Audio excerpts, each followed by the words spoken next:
Мына дүниеде жалпы бір адам екінші бір адамды жайында сұрайтын болса, кімнен сұрайды? Кімнен сұрайды? Досынан сұрайды ғой. Сен пәленшемен араласасың ғой, мен сені өткенде анау Instagram парақшаңда көріп қалдым, бірге фотоңды байқап қалдым, сен соны таниды екенсің ғой деп сұраймыз ғой. Солай ма? Ал ақыретте біз жайында көршімізден сұрайды деген. Яғни біз жайында достарымыздан сұрамайды. Қандай адам еді? Жақсы адам еді? Адамдарға сондай бір көмектесетін Алланың сүйікті пендесі ме еді деген секілді сұрақтар өте көп. Сол біз жайымызда ақыретте кімнен сұрайды екен? Біз жайымызда көршімізден. Сол үшін өте маңызды дәріс бауырлар. Көршімен жақсы тұру мәселесі әдеп. Өйткені біз осы әдеп деген дәрісті көршімізбен осыны игере алсақ, Құдай қаласа, Алла нәсіп етіп, біздің балаларымыз оларға осы нәрсе өтеді екен. Егер біз көршімізбен әдепсіз мәміледе болсақ, оларды сыйламайтын болсақ, олардың хаққысын білмейтін болсақ, автоматты түрде біздің балаларымызға да ол өтеді екен. Олар оны еселеп ары қарай дамытады екен. Яғни көршімен жақсы тұрмау мәселесін ол ұқпайды. Өткен әкесінен көрмеген.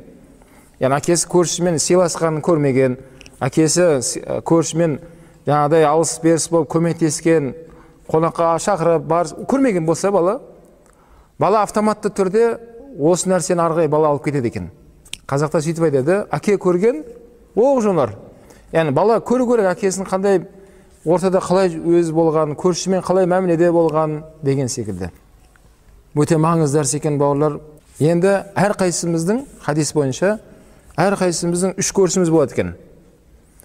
Және ол 3 түрлі көршінің 3 түрлі ақысы бар. Бір көрші бар екен, бір көрші. Біздің алдымызда ол көршінің 3 ақысы бар екен. Ол қандай көрші десе, туысқан көршіміз.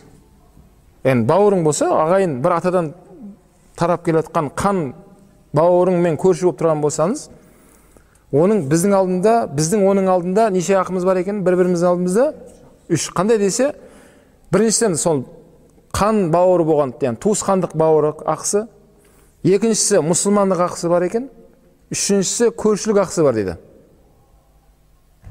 Екінші көрші бар екен, 2 ақысы бар екен бір-бірінде. Қандай көрші десе, мұсылмандық ақысы бар және көршілік ақысы бар адамдар екен.